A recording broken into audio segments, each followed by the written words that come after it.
Olá, você que tem prestigiado aqui o nosso Quarta Convida, mais uma quarta diferente, porque é aquela quarta que convida você, quarta que te convida a ter vida, e vida somente no Cristo, Cristo da cruz. Ele que é a razão, Ele que é a vida, Ele que é o tudo. Obrigado por você nos acompanhar, obrigado por você que gosta, põe lá o joinha, é muito importante para nós o joinha, põe um comentário, é muito bacana isso aí, a gente não deixa nenhum comentário sem resposta, sempre estamos respondendo os comentários, tá ok?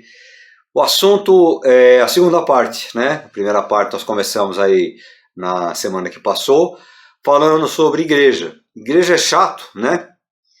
E eu comentei um pouquinho sobre aquelas igrejas mais antigas, mais conservadoras, porque eu vivi um período bom na década de 60, 70 e um pedacinho dos anos 80. Então fiz um comentário, talvez até a igreja entre os anos 80 e 90. Aquele formatinho de culto, tudo. E hoje eu vou entrar um pouquinho mais na chamada era da igreja mais moderna, da igreja da modinha, né? O que é a igreja da modinha? A igreja da modinha é aquela igreja que você entra e ela é um formato de alguma igreja maior, alguma igreja que deu certo numericamente falando, alguma igreja que tem um número muito grande de pessoas, de membros, né, de participantes. Então as pessoas passam a imitar essas igrejas.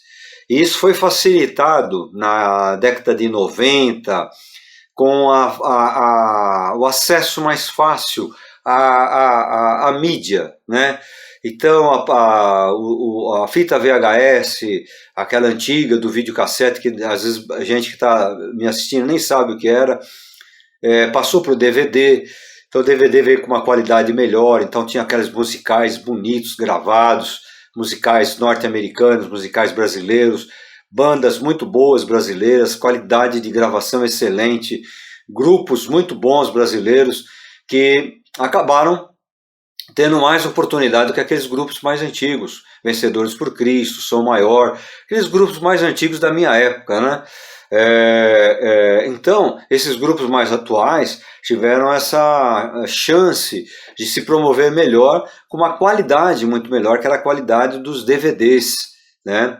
Hoje nós já entramos numa era melhor que a do DVD, que você entra na internet, você tem lá todos os vídeos, até esses mais antigos, né? Esses dias estava relembrando canções do Vencedores, canções do Som Maior, canções do Vida Abundante, conjuntos lá da minha época, né? Então você tem acesso à internet hoje a esses vídeos antigos, essas músicas antigas. Mas por que eu estou querendo dizer? Que esses modelinhos desses grupos mais novos, trouxeram uma modinha para a igreja. Então você entra nessas igrejas carismáticas, igrejas renovadas, igrejas pentecostais, neopentecostais, é aquele formatinho, né? Aquele formatinho, 3, 4, 5 cantando lá na frente, às vezes desafinado, às vezes o pessoal cantando todo ele fora de tom, todo ele fora do compasso da música, mas estão ali. E a desculpa é sempre aquela, é para agradar a Deus, é para louvar a Deus, e vai qualquer coisa, não é verdade? Então aquele formatinho, aquela lenga-lenga, aí tem uns que falam. Por quê? Porque no DVD, na igreja grande, lá na igreja que deu certo, na igreja da moda, o cara fala, o cara vem com um monte de palavra que não existe, né? Eu profetizo, eu ministro, eu não sei o que lá, olha o teu irmão, toma posse. Então aquilo vai se passando para o pessoal que o músico, ele por obrigação, ele deveria fazer teologia, cursar teologia. Por obrigação, ele deveria se interessar um pouco mais pelo estudo da Bíblia, para quando fosse fazer algum comentário, pudesse ter um contexto bíblico. Não da modinha que o cara fala lá, né? Profetizo. Que profetiza o quê, né? Uma palavra profética. Da onde pegaram isso aí? Então alguém começa com o negócio e vai passando. E você entra às vezes naquelas igrejas e é aquele negócio chato, né? Fica em pé, você não está em pé porque você não quer adorar a Deus, vira para o seu irmão, diga que você o ama, ministre uma palavra na vida dele. Eu não sei se você gosta disso, mas é um negócio chato, forçado. Às vezes você está ali na igreja para num momento até, não digo de descontração, mas um momento que você quer ali cultuar a Deus, quer ouvir uma palavra, e fica esse negócio chato. Às vezes você quer ficar sentado. O que tem que ficar sentado? É sinal de falta de reverência para com Deus? Não tem nada a ver, né? Às vezes você quer ficar sentado, você quer ficar em pé, levantar as mãos. Eu sou um sujeito que eu gosto de liberdade na adoração. Às vezes eu tenho vontade de levantar as mãos, às vezes eu choro, às vezes eu fico quietinho, às vezes fico a mão no bolso. Isso não importa na minha intimidade com Deus. Mas fica aquele modelinho, aquela coisa chata, de igreja chata. Aí entra o cara, outra novidade que tem nessas igrejas, que é chato demais. O cara entra e fica lá 10, 15 minutos pedindo dinheiro. Dinheiro, que Deus vai amaldiçoar a tua vida, porque vem o ladrão, porque vem o devorador, porque vem a ferrugem. E fica. E eu fico imaginando aquelas pessoas que às vezes estão a primeira vez dentro de uma igreja evangélica e ficam ouvindo esse tipo de coisa, essa insistência para que você vá lá e tire do bolso, né, até aquilo que você não tem. E nós temos pessoas que fazem curso para pedir dinheiro, né? Olha, vem aqui que nós vamos ensinar você como que você tem que proceder na hora da oferta. Eu aprendi na Bíblia, eu leio na Bíblia, não sei que essas Bíblias que eu tenho aqui estão erradas, mas a Bíblia fala que o momento do ofertório, o momento da generosidade é culto a Deus, onde você compreende que Deus tem te abençoado e você está devolvendo um pouquinho, porque tudo é dele. A saúde quem dá é ele. Não pensa que são seus suplementos alimentares aí, a ginástica na academia aí não, que sustenta você. Quem dá o soprinho aí, ó, vida, soprinho, é ele, é o Criador. Se ele tira o soprinho, você vai lá vestir o paletó de madeira, né? Vai embora desse mundo. Então, fazem curso às vezes para poder aprender a pedir, a tirar dinheiro do povo, a tocar o povo. Você precisa tocar o povo, você precisa... Então são modinhas da igreja e que muitas pessoas, um pouquinho mais de conhecimento, um pouquinho mais de vivência, acabam, desculpa a expressão chula aqui, vai, enchendo o saco da igreja. Fala, é tudo a mesma coisa. Você vai hoje em dia, igreja, eu lembro que um dia eu estava indo para uma congregação nossa na Zona Leste, e eu fui subir naquelas ruas da Zona Leste, era de manhãzinho, cedinho ainda, acho que 8 horas da manhã, por aí, e eu passei por várias igrejas, eu olhava lá para dentro, aquele... 4, 5 pessoas lá dentro cantando, a igreja vazia, aquele microfone, aquele barulho que você passava de dentro do carro, você escutava de dentro da igreja. Eu falei, para que esse barulho todo, né? Não precisava nem de microfone ali. Então, são modelos que foram aplicados à igreja, principalmente a igreja dos anos 90, 2000 para cá, que mudaram de nome, né? A igreja não funciona, igreja perdeu crédito, é comunidade, é instituto, é associação, é não sei o que lá, para descredenciar o nome igreja. O nome igreja está na Bíblia, outros nomes não estão na Bíblia. Paróquia não está na Bíblia, né? Comunidade não está na Bíblia, comunidade dos santos. Era uma expressão usada, mas não está na Bíblia. O que está na Bíblia é a igreja, ele vem buscar a noiva é a eclésia, é a igreja. Então a pessoa quer mudar o nome porque quer dar um tom mais moderno. Não estou criticando, cada um faz o que quer, mas estou dizendo que se torna um modelo chato. Tá? Aí começam modinhas, olha, você tem a maldição, você precisa ver que seu pai errou, se seu avô fez alguma coisa, se seu bisavô, vai lá pedir perdão para ele. Cara, a salvação é individual, perdão é individual. Quando você crê em Jesus Cristo como teu único Senhor e Salvador, não tem maldição, quebra a maldição. A cruz quebra a maldição, né? A cruz maldita, ela quebra a maldição, porque aquele que subiu lá é santo e quebrou a maldição. Então você crê na eficácia total da salvação de Jesus Cristo, você fica escravo desses caras aí, que ficam te ensinando, que você precisa ver o que aconteceu lá no passado, renunciar a tudo. Você tem que renunciar da tua vida. É a tua vida que você vai dar conta a Deus. O demais, meu amigo, você não vai salvar ninguém, nem teu filho, nem teu pai, nem teu neto. A salvação é individual. Mas são modinhas, e que vão entrando, e que vão enchendo a paciência, né? Então as pessoas entram na igreja, às vezes falam, ou programações é um negócio de casais, vira aí pro seu marido, vira pra sua esposa, fala que você ama, faz uma declaração. Meu amigo, isso é coisa lá que você tem que fazer na sua casa. Você não tem que fazer na igreja ali, um monte de gente olhando, só porque o cara está ali insistindo. Então, estou dando alguns exemplos, né? Para não ficar cansativo aqui, estou dando alguns exemplos de coisas que vão cansando, programações cansativas. Às vezes fui participar de programações, gente, que o pastor chamava um porque estava lá, meu amigo está aqui, vai dar uma palavra, vai dar uma saudação. Aquilo ia embora, era uma lenga-lenga. Às vezes eu era chamado para pregar uma palavra, para trazer uma reflexão, uma meditação bíblica, e era uma lenga-lenga, canta um, outro dá testemunho, outro ora, não sei o quê. Gente que não tem referência, às vezes, não sabe que tem outras pessoas para falarem, para cantarem, e vai embora. Irmão, vou ler um salmo, vou ler um versículo, e não para mais. E aquele negócio chato, a igreja um olhando para o outro, a criança começa a ficar irritada, começa a andar para lá, para cá, um entra com um copo com água, e fica aquela bagunça. E você vai olhando e fala, que coisa chata. E isso não é minha visão, meu pensamento, isso é uma coisa geral.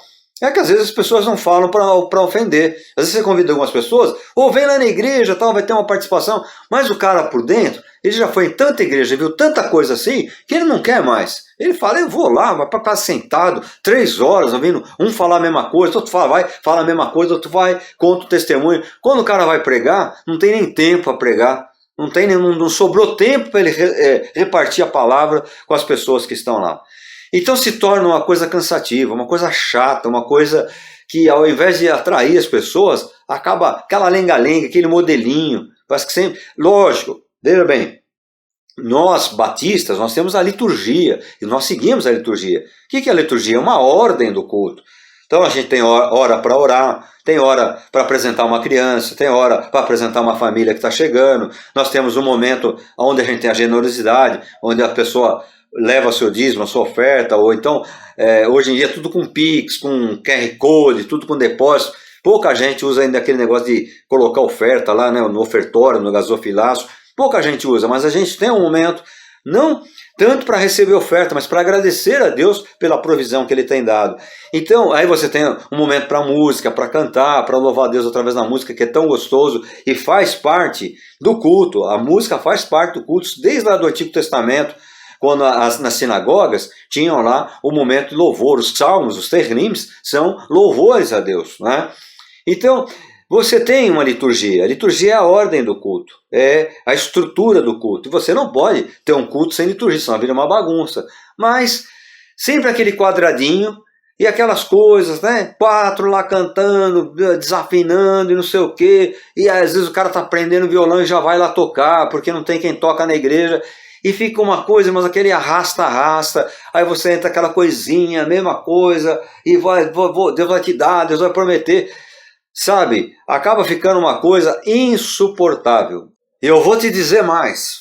E as pessoas, às vezes, elas desistem da igreja porque nós insistimos nesses modelos ultrapassados. Nesses modelos tem que ser igual. Então a banda lá da moda canta igual. Não, a moça lá da banda da moda, ela fala, vira para o seu irmão, diz que você o ama, profetiza a bênção na vida dele, profetiza a prosperidade. Então, você ouve aquilo, você não sabe o fundamento daquilo. Da onde aquela mulher trouxe aquilo, de onde aquele cara trouxe aquilo, mas você vai falar. Por quê? Moda, né? Quando vê aquele negócio de dança na igreja, dança é uma coisa, dança, quem sabe, quem aprende, quem estuda, né? A dança, alguns falavam até balé, você tem que ter uma formação para saber o que é o balé. Não é a minha área não, viu? Foi uma coisa que eu fui estudar na época. Então a gente usava a expressão coreografia. Porque aquilo que você faz é mais uma coreografia, é uma expressão corporal do que mesmo uma dança, né? Independente se você falar dança ou não. Mas começou, gente, algumas igrejas tinham recursos, então davam treinamento para as mulheres lá que iam fazer a coreografia, traziam professores, tinha uma estrutura, tinha um interesse em saber, e não acho errado, eu particularmente não acho errado, porque a Bíblia fala para louvar a Deus com todo fôlego, todo ser que tem fôlego, que existe, que vive, louva ao Senhor, louvar com as suas mãos, aplaudindo ao Senhor, louvando a glória dele, levantando as mãos. Como eu falei, cada um faz do jeito que quer. Então eu acredito que a coreografia, ela tem um espaço no culto, é bacana. Mas às vezes, gente, junta 3, 4 meninas com boa vontade, e vão lá e fica aquela coisa, num hino, no outro hino. Eu fui numa igreja uma vez que a moça vinha com um véu assim correndo pelo meio do culto, e você estava lendo lá a letra da música, daqui a pouco aquele véu na sua cabeça, você não sabia o que era, daqui a pouco voltava, né? Já fui em igreja que o cara chegava lá e te puxava para você fazer a coreografia. Tem gente que tem vergonha, que é tímido, não gosta, né? Não, vem cá, faz a coreografia, né? Junto com as meninas e tal. Então, faz parte, mas se tornou uma moda. Se perde o propósito. Mas você está fazendo aquilo para quê? É uma adoração? Então tem um momento específico, tem um hino específico, tem um momento em que aquilo vai trazer alguma coisa para Deus. Não é uma coisa que você vai fazer mecânica, fazer por fazer porque os outros estão fazendo. Não, aquela igreja fez e deu certo. Aquela igreja fez e entrosou as meninas, elas não saem mais da igreja, então você faz para segurar. Veja bem, tudo tem que ter um propósito, um objetivo. E o que eu vejo hoje que as igrejas se tornaram chatas, né? Um culto você vai e você fala, meu Deus do céu, quanto tempo vai demorar esse culto? Porque o cara fala, o Espírito Santo está falando para eu continuar. Às vezes fala, né, para você continuar, mas há o bom senso, gente, pelo amor de Deus, há o bom senso. Hoje em dia, nós vivemos numa época muito diferente, o ser humano está diferente, então você vai ficar num culto 2 horas dentro de uma igreja, louvando a Deus, 2 horas e alguma coisinha, e é o ponto certo, você conseguiu transmitir a mensagem, você conseguiu ter um momento de louvor, alguma coisa extraordinária, uma celebração de ceia, uma coreografia, uma encenação, uma sketch, né, uma encenação rápida, ou seja, você teve momentos no culto, e foi gostoso, você sai alegre, você sai leve. Agora, você fica lá num lugar que um vai e fala, o outro vai e fala a mesma coisa, outro vai e fala não sei o que lá, e música, o cara em pé, em música. Aí vem o outro para pregar e fala, não, eu tenho a palavra, e ele não tem o bom senso de cortar um pouquinho, porque ele viu que o negócio passou da conta, ele vai embora também. Deus, você fica na tua casa, aí começa a apontar, né? Você tá na tua casa, fica 2 horas vendo futebol, fica não sei o que lá, fica num filme, e começa a fazer comparações esdrúxulas, que enchem a paciência de quem está lá sentado. Então a igreja, ela se torna um lugar chato, por muitas vezes culpa dos líderes, por muitas vezes culpa das pessoas que não usam o equilíbrio. E o equilíbrio é fundamental na hora de um culto a Deus, na hora de uma celebração a Deus. E você faz tudo aquilo com um propósito. Você compreendeu que Jesus Cristo é único Senhor, único Salvador, único suficiente Redentor da tua vida. Você entregou a sua vida a Ele e você vai lá para cultuar o nome dEle, para exaltar, glorificar, dar louvores a Ele.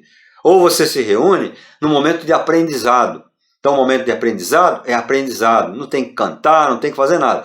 É sentar para aprender, abrir Bíblia, estudar Bíblia, aplicar Bíblia. Tem um momento de oração? É momento de oração. Não é um momento de cara ficar pregando, abrir Bíblia. Não, se quiser cantar uma música, 2 músicas com violão para introduzir oração, ótimo, excelente, mas é momento de oração. Você está ali para orar. Então, são específicos. Quando você vai à igreja, você tem que ir com sabedoria. O que é que eu vou fazer naquele lugar? Eu faço comparações. Você vai ao teatro, você vai para assistir uma encenação, uma peça teatral.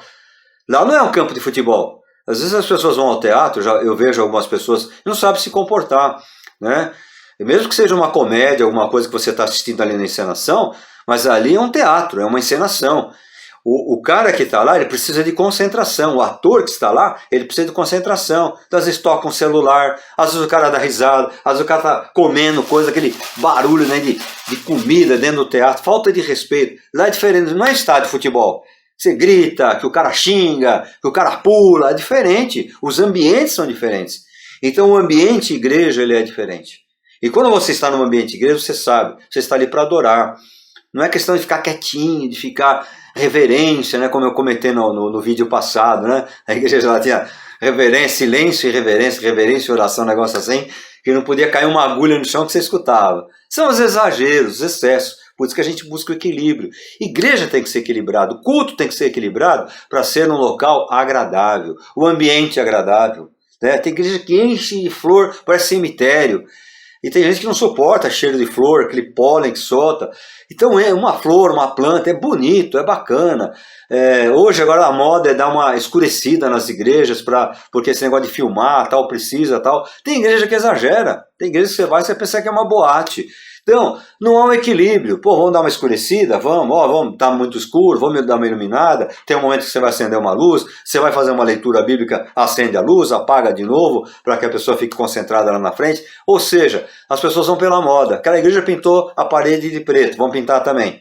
Aquela igreja fechou tudo, você não sabe se aquilo é um Forte Apache ou é uma igreja. Eu passei por uma igreja esses dias, fiquei olhando, não sabia nem onde era a porta da igreja. Falei, mas será que o que acontece aí dentro é secreto? É um grupo secreto, é uma sociedade secreta, né? Então, aí o cara vê aquilo, tem que aplicar. Por quê? Porque aquela igreja tem um monte de gente, um monte de jovens, né?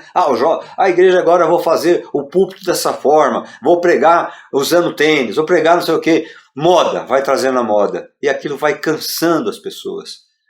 Pessoas que às vezes querem seriedade, querem entender o que é o evangelho, às vezes veem esses modelos, enxergam esses modelos e não entram nas igrejas hoje em dia, não entram nos templos hoje em dia.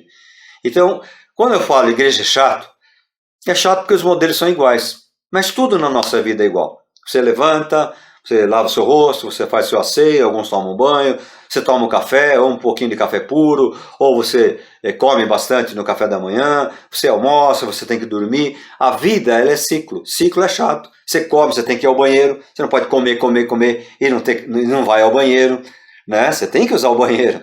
O que você entra, o corpo aproveita alguma coisa, e o que não aproveita tem que ir embora. Foi assim que Deus fez. Deus fez você com esgoto, e o esgoto tem que ir embora. Então, a vida ela é um vício, a vida é um círculo. Então você não. Por isso que tem gente que enche o saco da vida e chega ao cúmulo de tirar a própria vida, né? Eu não quero entrar no mérito dessa questão, porque isso é uma questão muito profunda, não é verdade? Muito profunda, mas não é a ideia aqui. Mas a ideia é entender que a vida é isso aí, é trabalhar. A vida, você uma hora vai ficar doente, não tem super-homem, vai ter um momento que você vai estar muito feliz, muito alegre, está dando tudo certo, vai ter um momento que dá tudo errado, está uma desgraça na sua vida, e aonde você, em todos os momentos, você precisa ter uma segurança em Deus. E a igreja tem que dar esse suporte para você, a igreja tem que ensinar você a ter esse suporte, essa segurança no Cristo Jesus. Por isso, quando você vai, o culto parece que é igual, porque você vai falar da mesma pessoa sempre, Jesus. O tema sempre é Jesus, Jesus, Jesus, Jesus. Salvação, salvação, salvação. O tema sempre será esse, tem que ser esse. Não pode ser outro tema. Você pode ter um culto diferente, um culto com mais música, menos música, mais hora para mensagem, menos hora para mensagem, mas a centralidade tem que ser sempre Cristo. E é isso que te leva, às vezes, até aguentar um ambiente mais chato. Né? Para você não se torna chato. Por quê? Porque você está ali para adorar, para glorificar a Deus, para ter alegria de estar ali com teus irmãos. Né, que às vezes pensam até um pouquinho diferente de você, aqueles irmãos chatos, tem assim um irmão chato, tem um cara bacana, que sabe conversar todos os assuntos, aquele que só fala de igreja, de Deus, de Deus, de Deus, de Deus, né, mas você tolera o cara, porque você entende a visão dele, mas é isso aí, a igreja é isso aí, é um monte de gente diferente, é criança que corre, criança que é mal criada, criança que é muito educada, criança que chora na hora do culto, igreja é isso aí, porque lá dentro tem gente, e se você quer uma igreja perfeita, tenha certeza que você não vai encontrar. E se você encontrar, a hora que você entrar nessa igreja, ela vai deixar de ser perfeita, porque você não é perfeito. Tá joia, meu amigo? Falei demais aí. Eu tenho às vezes me segurar um pouquinho, que a gente fica empolgado, né, com alguns assuntos, e você vê essas bobagens que tem hoje em dia por aí, e eu fico pensando, meu Deus do céu, aonde será que a gente vai parar?